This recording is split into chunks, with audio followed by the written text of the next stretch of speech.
दोस्तों, अगर आप अपने शरीर को असमय बुढ़ापे व बीमारी से बचाना चाहते हैं, अकाल मृत्यु से बचना चाहते हैं, तो अपने शरीर के इन 3 दोषों को यानी कि वात, पित्त, कफ को बैलेंस करना सीख जाइए।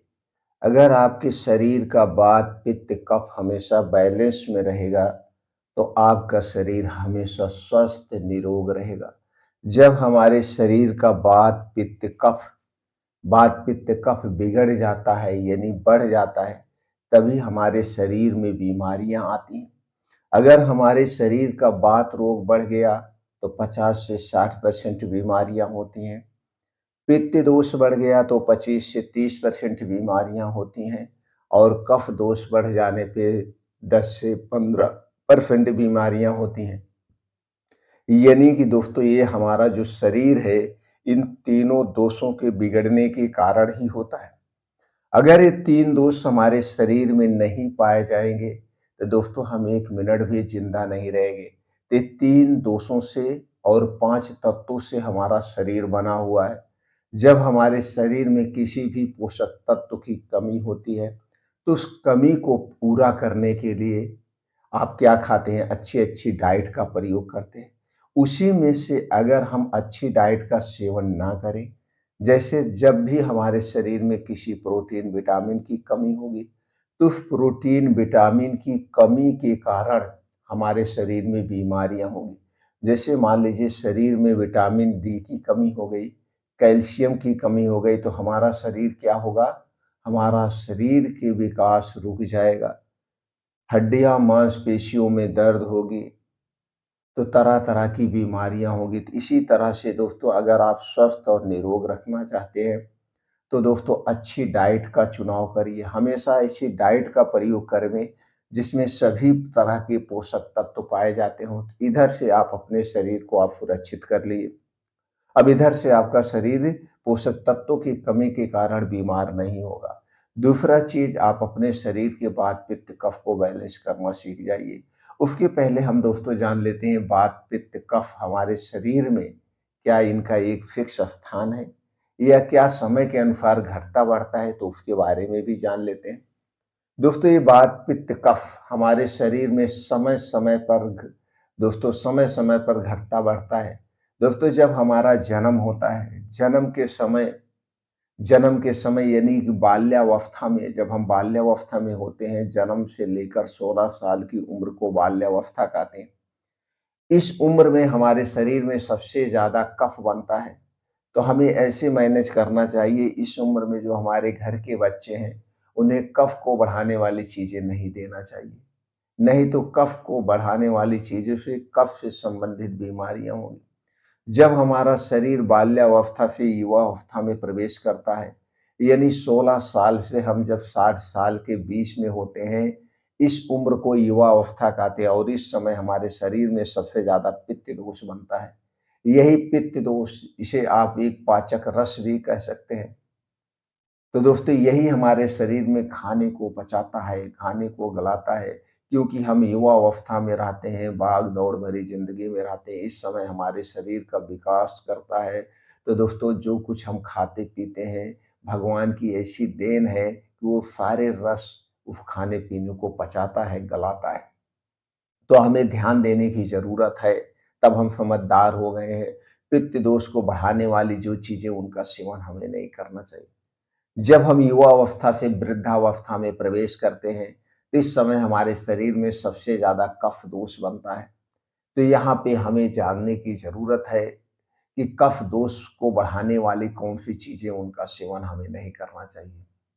तो आज की वीडियो में दोस्तों हम इन 3 दोस्त के बारे में और उसके बाद एक ऐसी दवा बताएँगे, एक ऐसे पाउडर के बारे में, चूर्ण के बारे में बात करेंगे जो हमारे शरीर के इन 3 दोष को बैलेंस करके रखता है और बढ़े हुए वात, पित्त, कफ को नियंत्रित करता है। उस चूर्ण के बारे में भी बताएँगे। तो दोस्तों, ये क्लियर हो गया। अब चलिए हम जानते हैं वात, पित्त, कफ का स्थान क्या है। दोस्तों, हृदय से लेकर सर तक का जो स्थान होता है, हृदय से ऊपर का जो भाग होता है, यहाँ पे सबसे ज़्यादा कफ दोष पाया जाता है। एक कफ दोष का स्थान है, मतलब एक कफ दोष का स्थान है। इसीलिए आयुर्वेद में कहा गया है कभी भी सर पे हमें गर्म पानी नहीं डालना चाहिए। अगर आप सर पे गर्म पानी डालेंगे तो दोस्तों नुकसानदेह है। हृदय से नाभि के बीच का जो स्थान होता है, पित्त दोष का स्थान होता है, और नाभि से जो पैर तक का स्थान होता है, वात दोष का स्थान होता है। इसीलिए दोस्तों वृद्धावस्था में कमर दर्द, जोड़ों में दर्द, गठिया, तरह-तरह की बीमारियाँ होती हैं। और जब युवा अवस्था में आप होते हो, उस समय आपको पेट से संबंधित तरह-तरह की बीमारियाँ होती हैं। और पाचन तंत्र जब गड़बड़ होता है तो दोस्तों शरीर में 80% बीमारियाँ होती हैं, जैसे blood pressure, blood sugar, thyroid, fatty liver, gas, कब्ज, एसिडिटी, ये सारी बीमारियां जो हैं जब हमारे शरीर का पित्त दोष बिगड़ जाता है तब होता है। अब दोस्तों आप क्लियर हो गए वात पित्त कफ क्या है, वात पित्त कफ का हमारे शरीर में स्थान क्या है। अब हम यहाँ पे ये भी जान लेते हैं इनका काम क्या है। दोस्तों वात दोष का जो कार्य है, ये वात वायु आकाश तत्वों से मिलकर बना है। यह हमारे शरीर में जैसे सांस लेना, चलना, रक्त संचार, पाचन, स्नायु तंत्र आदि, यानी कमर दर्द, जोड़ों का दर्द, जो नाड़ी से संबंधित बीमारियां होती हैं, अगर आपको हो रहा है तो जान लीजिए आपके शरीर का वात दोष बढ़ गया है। अब पित्त दोष के लक्षण क्या हैं? अगर ये बढ़ा हुआ है तो लक्षण भी प्रकट होंगे। तो आपको बेचैनी होगी, कब्ज होगा, जोड़ों में, कमर में दर्द होगा, त्वचा पे रूखापन रहेगा, शरीर में दोस्तों चिंता और अनिद्रा के आप शिकार रहेंगे। अनिद्रा के शिकार रहेंगे, साठ क्या गठिया बाई बतास हो जाता है। अगर ये समस्याएं हो रही हैं तो जान लीजिए आपके शरीर में वात दोष बढ़ गया है। अब कितना वात दोष बढ़ा है उस हिसाब से ट्रीटमेंट भी दोस्तों दिया जाता है, उस हिसाब से ट्रीटमेंट किया जाता है। अब हम जान लेते हैं पित्त दोष क्या है और इसके क्या कार्य हैं, इसके क्या लक्षण हैं। दोस्तों पित्त दोष हमारे शरीर में ऊर्जा का प्रतीक होता है। ऊर्जा का प्रतीक होता है। यह अग्नि और जल, यह अग्नि और जल तत्वों से मिलकर बना हुआ है। यह एक हमारे पाचन संस्थान पर काम करता है। शरीर का तापमान, चयापचय यानी मेटाबॉलिज्म, और दोस्तों बुद्धि को नियंत्रित करने का काम करता है। देखते हैं जब आपके शरीर में पित्त बढ़ जाता है, गैस, एसिडिटी होती है।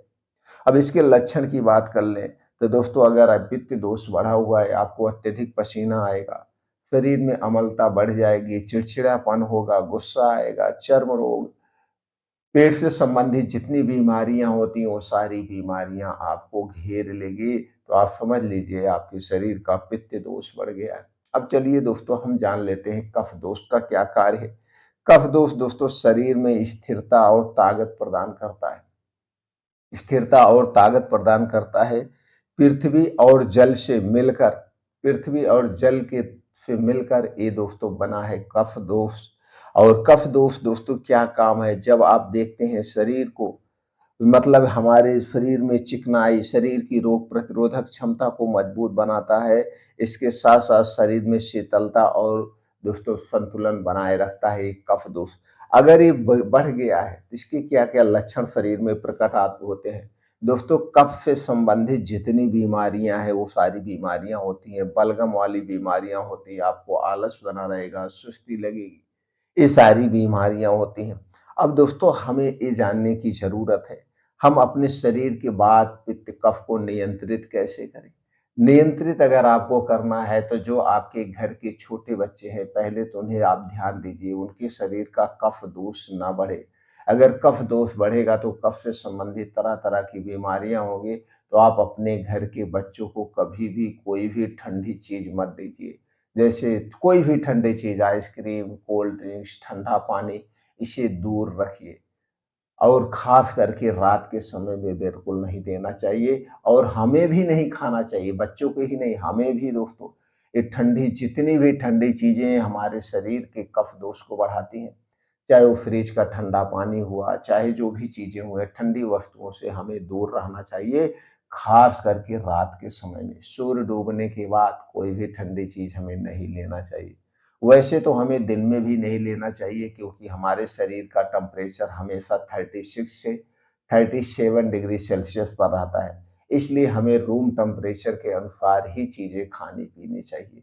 ठंडी चीज़ों का परहेज करना चाहिए। दूसरी चीज़ है जो पित्त दोष को बढ़ाती है, पित्त दोष को बढ़ाती वो है दोस्तों, वो है हर एक बाहर की बनी हुई चीज, चाहे वो तली भुनी चीज हो, चाहे वो पैकेट बंद चीजें हो, जितनी भी चीजें हैं, ये हमारे शरीर के वात पित्त कफ तीनों को बढ़ाती है। वात पित्त कफ तीनों को बढ़ाती है। चलिए एग्जाम्पल के लिए हम समझते हैं, चीनी मैदे से बनी हुई जितनी भी चीजें हैं, ये सारे हमारे पाचन तंत्र को डिस्टर्ब करती है, शरीर के पित्त दोष को बढ़ाती हैं। चीनी हमारे पूरे शरीर के लिए हानिकारक है, और इन चीजों में जो भी चीजें बनाई जाती है, अगर वो तली भुनी चीजें हैं तो रिफाइन या पामोलिन में छाना जाएगा। दोस्तों एक ही तेल को बार बार यूज किया जाता है, जिससे वह तेल जहरीला हो जाता है और हमारे शरीर के लिए सबसे हानिकारक है।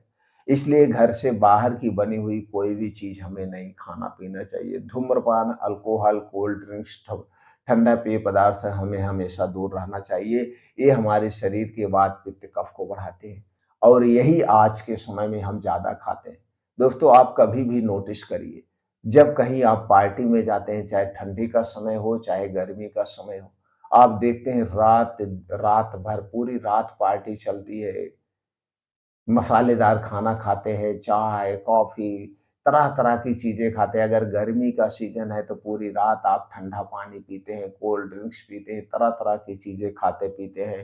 तो ये सारी आप बीमारी को निमंत्रण दे रहे हैं। ये हमारे शरीर में बीमारी को जन्म देती है।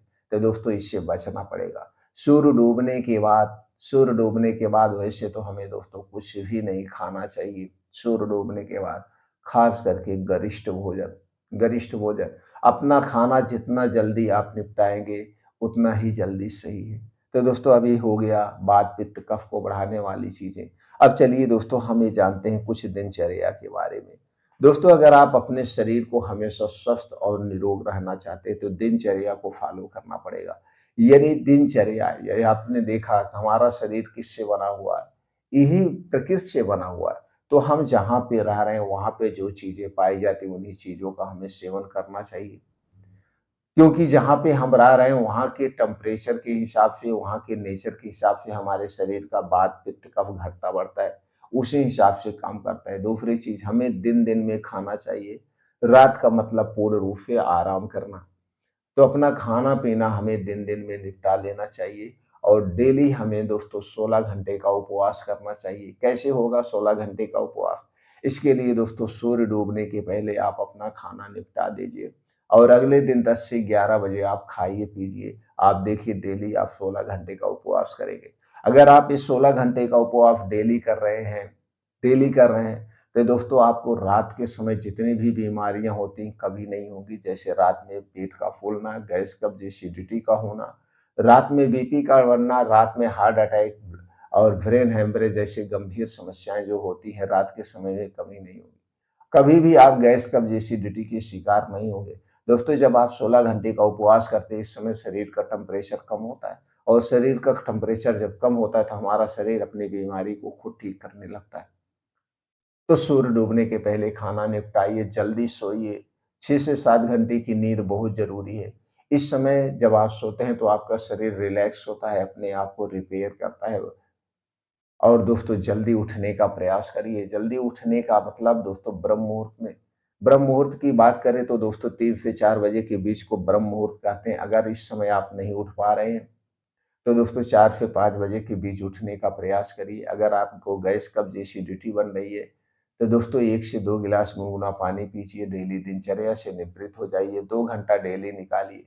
इस 2 घंटे में दोस्तों आपके साथ मोबाइल फ़ोन नहीं होगा, यार दोस्त नहीं होंगे, आप घर से बाहर ऐसे स्थान का सिलेक्शन करिए, जहाँ पे मिट्टी हो, हरी घास हो। वहीं पे दोस्तों नंगे पाँव तेज़ गति से मॉर्निंग वॉक करिए, कम से कम 4 से 5 किलोमीटर डेली। और इतनी तेज मॉर्निंग वॉक करिए कि आपके शरीर से पसीना निकले, साँस फूले। तो जब आप तेज चलते हैं तो जो आपकी हार्ट है नॉर्मल से 10 गुना ज़्यादा तेज पंप करेंगे, और उतने तेज आपके शरीर में खून का बहाव होगा। नसों में कभी कोई ब्लॉकेज नहीं आएगा, नसों से संबंधित कोई बीमारी नहीं होगी, और आपके शरीर से सारी गंदगी निकल के बाहर हो जाएँगी। अगर आप तेज गति से दौड़ सकते हैं, तेज गति से दौड़िए या मॉर्निंग वॉक करिए, या आप अपने पसंद का कोई खेल खेलिए जिससे पसीना हो जाए, साइकिलिंग करिए, तैराकी करिए, डांस करिए, कुछ भी करिए। इसके बाद वहीं कुछ योगा करना, पहला योगा अनुलोम-विलोम, दूसरा है कपालभाति और दोस्तों अंत में कम से कम 15 से 20 मिनट का ध्यान करना चाहिए, मेडिटेशन करना। मेडिटेशन करने से हमारे अंदर नेगेटिविटी खत्म होती है, हमारे अंदर पॉजिटिविटी आती है। डेली हमें मेडिटेशन करना चाहिए। अगर ये सब कर रहे हैं तो दोस्तों आप तो कभी बीमार ही नहीं होंगे, हमेशा स्वस्थ और निरोग रहेंगे। ये सब जो लोग पालन करते हैं, जो लोग फॉलो करते हैं, दोस्तों हमेशा स्वस्थ और निरोग बने रहते हैं। दोस्तों हम डेली मॉर्निंग वॉक करते हैं और मॉर्निंग वॉक करने निकलते हैं, जिस कॉलोनी में हम रहते हैं, जिस सेक्टर में हम रहते हैं, दोस्तों कम से कम 10,000 10,000 घर हैं और अगर आप 10,000 घरों में बात करें कि कम से कम लाखों लोग रहते होंगे और मॉर्निंग वॉक करने कितने लोग आते हैं, कम से कम 50 से 100 लोग आते हैं, इससे ज़्यादा लोग नहीं आते। तो आप सोचिए दोस्तों, तो आपको भी अपने स्वास्थ्य के प्रति सचेत रहना पड़ेगा। स्वस्थ और निरोग रहने का सबसे अच्छा साधन यही है। इससे बढ़िया साधन कोई नहीं है अगर आप अंग्रेजी दवाओं से दूर रहना चाहते हैं। अब दोस्तों चलिए हम जानते हैं उस जोड़ के बारे में। दोस्तों आयुर्वेद में एक अद्भुत रसायन है, जो 3 फलों से बनाया गया है, हरड़, बहेड़ा और आंवला, जिसे त्रिफला चूर्ण कहते हैं। त्रिफला चूर्ण दोस्तों इन्हीं 3 फलों से बना हुआ है। त्रिफला चूर्ण हमारे शरीर के वात, पित्त, कफ तीनों को बैलेंस करके रखता है, तीनों को बैलेंस करता है। अगर आपको गैस, कब्ज, एसिडिटी है, भूख नहीं लगती है, रात में पेट फूलता है, तो दोस्तों 1 चम्मच त्रिफला चूर्ण रोज रात में खाना खाने के 2 घंटे के बाद गर्म पानी या गर्म दूध के साथ लीजिए, लेकिन ये दूध आपके घर का होना चाहिए, पैकेट का दूध बिल्कुल मत लेना। तो सुबह आपका पेट खुल के साफ होगा, गैस, कब्ज, एसिडिटी दूर होगी और शरीर का वात, पित्त, कफ नियंत्रित में रहेगा। बढ़ा हुआ वात, पित्त, कफ धीरे-धीरे बैलेंस में हो जाएगा। अगर आपके शरीर का वात बढ़ गया है या पित्त बढ़ गया है, तो दोस्तों अब उसे नियंत्रित करेगा, लेकिन बहुत ज़्यादा बढ़ गया तो उसके साथ कुछ और आयुर्वेदिक दवाएँ दी जाती हैं, कुछ और दवाएँ बनी हैं। लेकिन वो सारी दवाएँ लक्षण के हिसाब ही दी जा सकती हैं, देखने के बाद ही दी जा सकती है। जो नॉर्मल तौर पे प्रयोग किया जाता है वो त्रिफला चूर्ण है, जो हमारे शरीर के वात, पित्त, कफ को नियंत्रित करता है और इसका कोई साइड इफ़ेक्ट नहीं है। वात, पित्त, कफ को नियंत्रित करने के लिए आप त्रिफला चूर्ण ले सकते हैं। बाकी आपको जो और गंभीर समस्या है, इसके लिए आप किसी भी आयुर्वेदिक डॉक्टर के पास जाएँगे तो दोस्तों आपको सही से वहाँ पे इलाज हो जाएगा। आप हमें भी कमेंट सेक्शन में बता सकते हैं आपके शरीर का क्या बढ़ा हुआ है।